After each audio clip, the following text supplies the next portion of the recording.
Today we have a SZ2.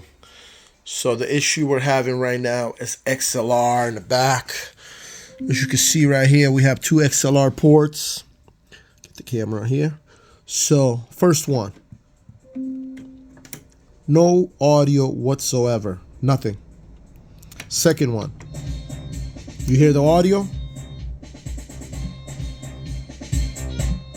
So yes, this port is dead, and we're gonna take it apart and try to troubleshoot. Card, I pulled it off, and looking at it, I have marked some of the capacitors that are swollen. Look at those. You can see how swollen they are right there. Those capacitors are swollen. I have marked them in red. Two more right there as well look very swollen. I believe that is the issue with this sound problem, so we're gonna go ahead and replace those. Also guys, aside from those capacitors, I tested these two resistors right here on each of the XLR, right? So this side of the XLR is working fine, but this side right here is not. So when I tested this XLR right here, I could tell that that resistor right there has an issue. I actually have a bunch of those that I ordered online. So I'm gonna go ahead and replace that one right there. But when I measure with continuity, this one gives you 10 ohms.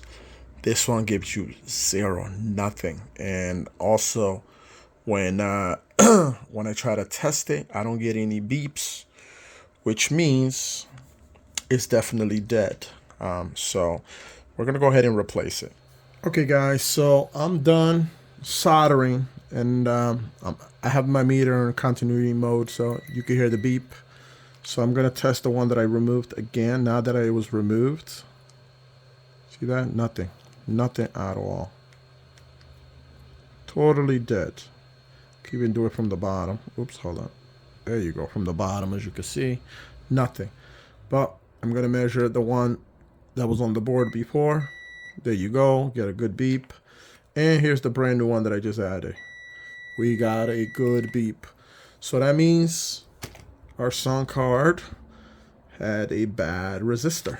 But I also want to replace these capacitors here that are a little swollen. I didn't get the chance to do them yet. I'm going to be doing them right now. We're going to pull them out, pop some new ones. Let's see, they're right over here on this side. So we're going to remove those and put some new ends. Okie dokie. So I replaced all of the bad capacitors. These two and these two. Now they're nice and flat, how they're supposed to be. The rest look good. So we're going to go ahead and test this sound card. Okay, sound card has been added back into the machine. So now we're going to go ahead and put it back together. I'm just going to keep the cover like this, no screws, just for testing. Dun, dun, dun, dun. Okay, so right now we're gonna plug one of the XLRs. That one was actually working, but we're gonna test them both. Make sure that the work we did fixed the problem or not. So let's wait for our track to load on Serato. Here we go. Let's get in there. Okay, we got a track. Okay, let's try to play something. Ooh. Okay, well, you hear the music. This side was good before, so that is not what we really care about. So now we really want this side. This is the one that was bad, not working. So let's see. Hear the sound? Okay, ladies and gentlemen, so that was the problem. That was what caused. Let me show you again. I got another sound card right here. But when you look at the XLR right here, see these two? These are like fuse type of resistors, right? Any little issue, they're going to go bad. They're going to pop. You're going to need to put a new one. And so that is what I did to replace the problem, to fix the problem.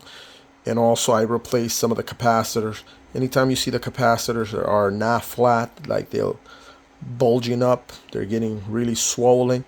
You want to replace them because what they do is they affect your sound quality coming out of your speakers. It's going to sound horrible. So that's it. So make sure you like, subscribe for more videos with repair tips. Just trying to help you guys out there save some money.